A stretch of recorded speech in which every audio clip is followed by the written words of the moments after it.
फिर मकार लोमड़ी ने वहीं बकरी को मार डाला और उसे खा गई। ये कहानी काशीपुर जंगल की है, जहाँ एक लोमड़ी रहती थी जिसका नाम लीला था। वो बहुत चालाक और लालची थी। वो हमेशा जंगल में छोटे जानवरों की तलाश में रहती थी और जब भी किसी छोटे जानवर को अकेला देखती तो उसे मारकर अपना शिकार बना लेती थी। अरे भाई, सुबह हो गई है, अब हर रोज की तरह जंगल जाओ और खाने की तलाश करो। मैं उस रोज रोज की दौड़ भरी जिंदगी से तंग आ चुकी हूँ। आज कौन बेवकूफ बनने वाला है? कल वो खरगोश कितनी आसानी से मेरा शिकार बन गया। अगर मुझे ऐसा ही कोई बेवकूफ जानवर मिल जाए तो मजा आ जाए। अब मुझे भी भूख लग रही है, अब मुझे भी खाने की तलाश करनी पड़ेगी। ये कहकर लोमड़ी जंगल की तरफ चल पड़ी और जंगल में इधर उधर घूमने लगी। जंगल में घूमते घूमते भूखी और प्यासी लोमड़ी एक दरख्त के नीचे बैठ गई। आज तो भूख से मर गई। मैंने पूरा जंगल छान मारा मगर कोई शिकार नहीं मिला। आज तो इस जंगल के सब जानवर जैसे मर ही गए हों। मैंने पूरा जंगल तलाश किया मगर एक भी जानवर नजर नहीं आया। लगता है आज मेरे आने की खबर पहले ही सबको हो गई थी और सब अपने अपने घरों में छिप गए हैं। लेकिन ये कब तक अपने घर रहेंगे? मेरा नाम भी लीला लोमड़ी है। इतने में लीला लोमड़ी ने एक बकरी को देखा जो पानी के किनारे हरी घास खा रही थी। अरे वाह, बिल्कुल वैसा ही हुआ जैसा मैंने सोचा था। आज मेरा दिल बकरी का गोश्त खाने को कर रहा था। ये बकरी तो बहुत मोटी और ताज़ा है, उसका गोश्त बहुत मज़ेदार होगा। ये मेरे लिए 4 से 5 दिन के लिए काफ़ी रहेगा। जल्दी से उसे अपनी बातों में फंसा ले। अगर ये बकरी मेरे हाथ से निकल गई तो तुझे भूखा रहना पड़ेगा। जाती हूँ। ये कहकर लीला लोमड़ी बकरी के पास गई और बोली, ओह बकरी बहन, कैसी हो? क्या तुम्हें ये बेजायका घास खाते खाते बोरियत नहीं होती? मैंने पास के जंगल में बहुत ही मजेदार घास देखी है। क्या आप सच कह रही हो लीला बहन?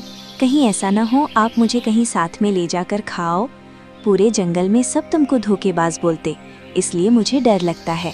अरे बकरी बहन, अब मैं पहले जैसी नहीं रही। वो सब राजा शेर मुझसे जबरदस्ती करवाया था, वरना मैं तो कभी किसी को नुकसान पहुंचाने के बारे में सोच भी नहीं सकती। अगर तुम्हें मेरी बातों पर यकीन नहीं तो मेरे साथ चलो और खुद देख लो। अब बकरी लोमड़ी की मीठी बातों में पूरी तरह फंस चुकी थी। अगर ऐसी बात है लीला बहन तो मुझे जल्दी से उस मजेदार घास के पास ले चलो। बकरी की ये बात सुनकर लोमड़ी बहुत खुश हुई, क्योंकि उसे लगा कि वो अपने मंसूबे में कामयाब हो गई है। जी बकरी बहन, मैं अभी तुम्हें वहाँ ले चलती हूँ। वहाँ आपको बहुत ही मजेदार घास मिलेगी। एक बार वहाँ चली गई तो वापस आने का नाम नहीं लोगी। उसके बाद लीला लोमड़ी बकरी को अपने साथ लेकर एक सुनसान और घने जंगल में ले गई। अरे लीला बहन, वो मजेदार घास कहाँ है? मुझे तो कहीं नजर नहीं आ रही। जल्दी मुझे इस घास के पास ले चलें। बस थोड़ी दूरी और है बकरी बहन, उसके बाद आप जी भर के हरी हरी मीठी घास खाना पेट भर। और जैसे ही वो घने जंगल में पहुंची, लोमड़ी का मंसूबा बिल्कुल बदल गया और वो बोली, ओ बेवकूफ बकरी, तुम कितनी नादान हो जो सब कुछ जानते हुए भी मेरी झूठी और मीठी बातों में इतनी आसानी से आ गई। मैंने तुम्हें धोखा दिया है और अब मैं तुम्हें मारकर खा जाऊंगी। लीला बहन, ये क्या बोल रही हो? मुझे छोड़ दो। मैंने क्या बिगाड़ा है तेरा? मुझे जाने दो मेरे घर। मेरा बच्चा है, मेरे बिना वो मर जाएगा। मुझे छोड़ दो, मत मारो मुझे। फिर मकार लोमड़ी ने वहीं बकरी को मार डाला और उसे खा गई। मजा आ गया। जो भी कहो, बकरी का गोश्त बहुत मजेदार था। मुझे बहुत समय के बाद ऐसा खाना नसीब हुआ है। मैंने आज पेट भर कर खाना खाया है। बस इस तरह मुझे जानवरों को फंसाना होगा। और इसी तरह वक्त गुजरता गया। अब आहिस्ता आहिस्ता जंगल में छोटे जानवरों की तादाद कम होने लगी और लोमड़ी भूख से मरने के करीब थी। हर रोज की तरह एक दिन लीला लोमड़ी दोबारा खाने की तलाश में निकली और इधर उधर भटकने लगी।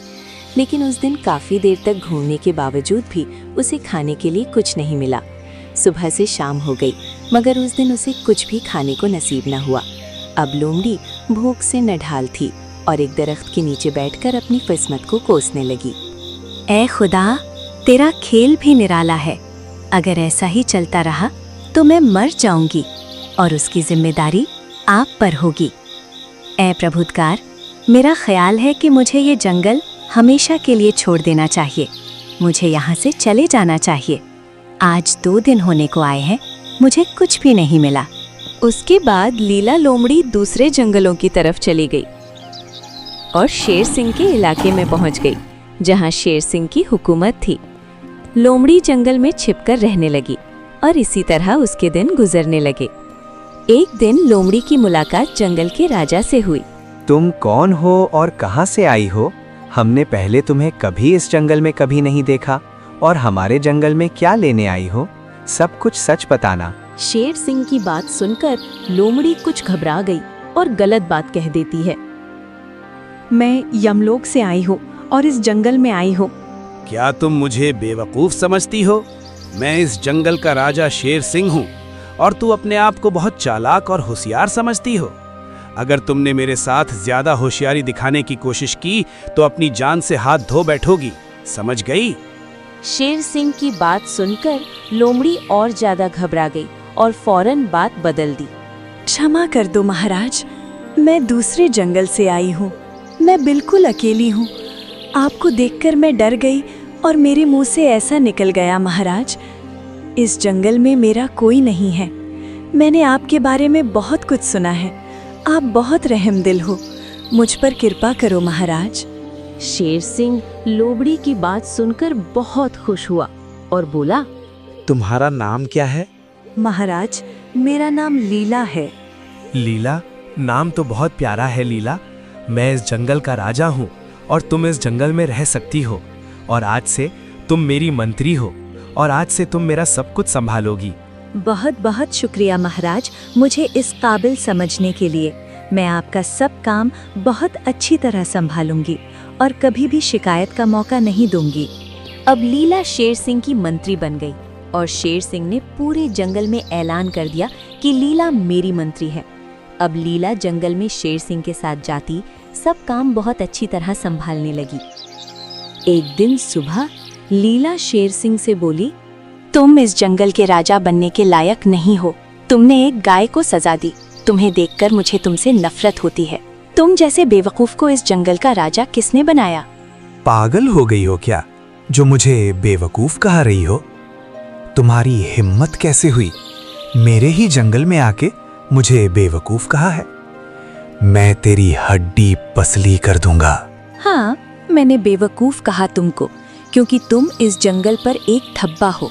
तुम्हें इंसाफ करना नहीं आता, और एक जंगली जानवर भी इंसाफ कर सकता है।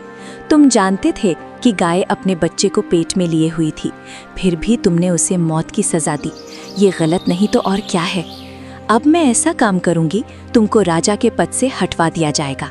तू 1-2 टके की होकर मुझे ज्ञान सिखा रही है।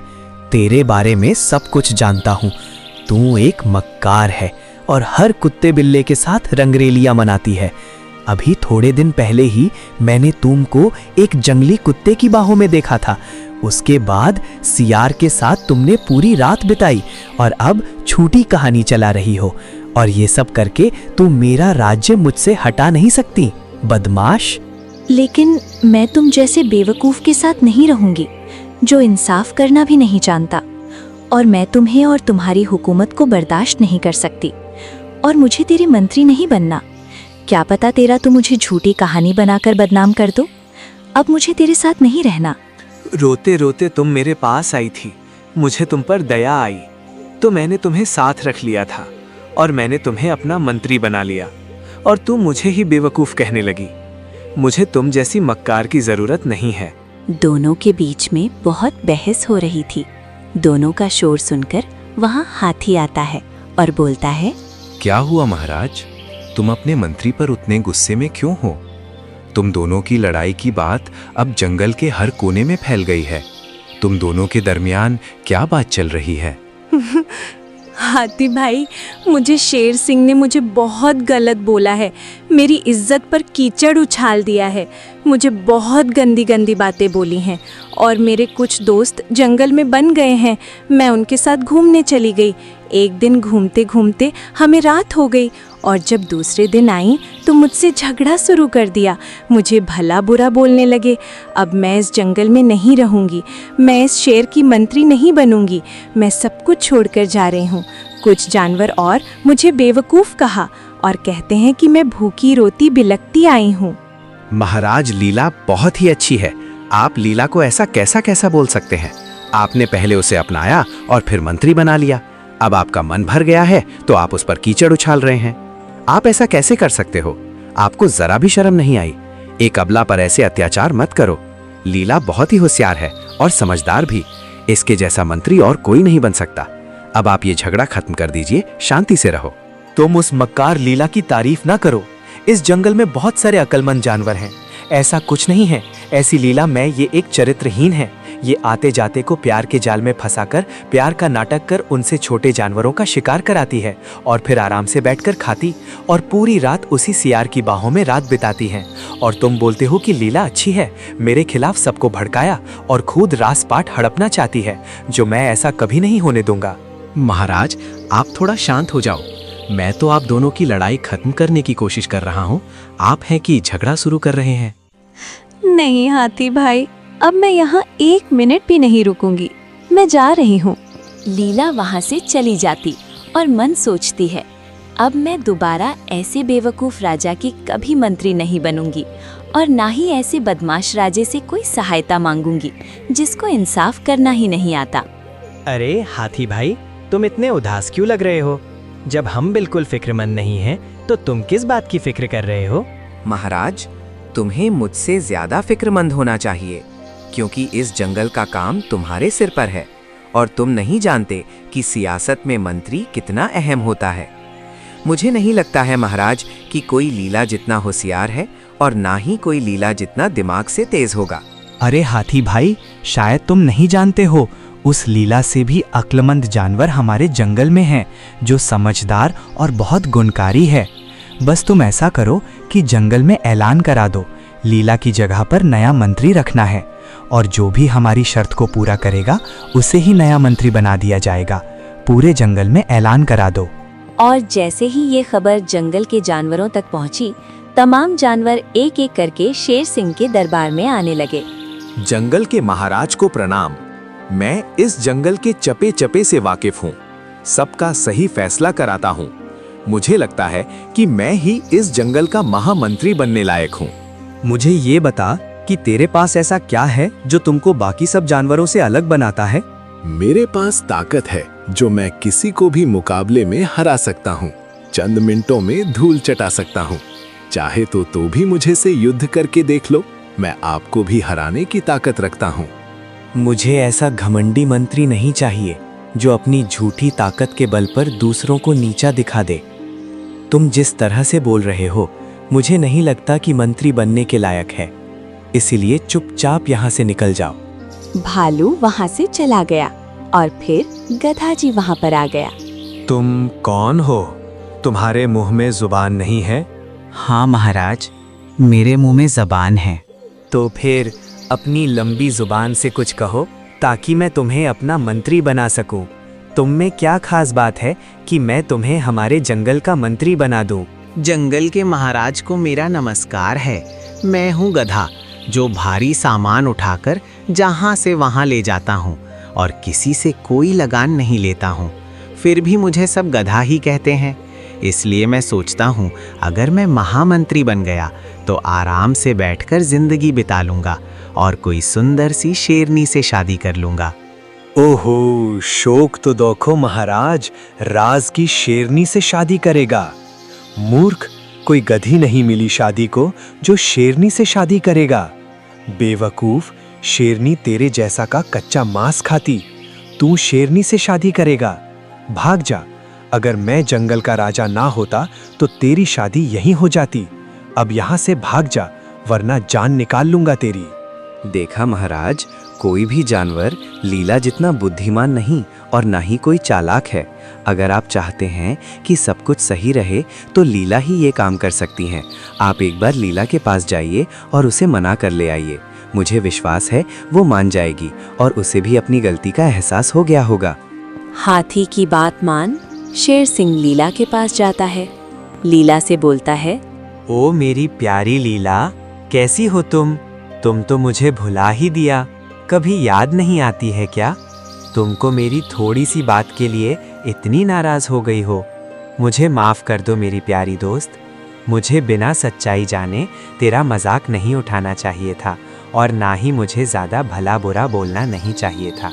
मेरी प्यारी दोस्त, हमारे साथ चलो। ओह महाराज, आप खुद चलत मेरी कुटिया पर आए हो तो भला मैं आपको नाराज कैसे कर सकती हूँ? आप लज्जित होने की ज़रूरत नहीं है। मैं भी अपनी गलत काम से शर्मिंदा हूँ। इसमें सबसे ज़्यादा मेरी गलती है। मैंने ये नहीं देखा कि आपने सबको छोड़कर मुझे अपना महामंत्री बना लिया और मैं आपके खिलाफ साजिश रची थी। मुझे भी माफ़ कर दो महाराज। आगे से मैं भी कोई ऐसा गलत काम नहीं करूँगा और ना ही किसी को धोखा दूंगी। अब चलो महाराज, मैं आपके साथ चलती हूँ।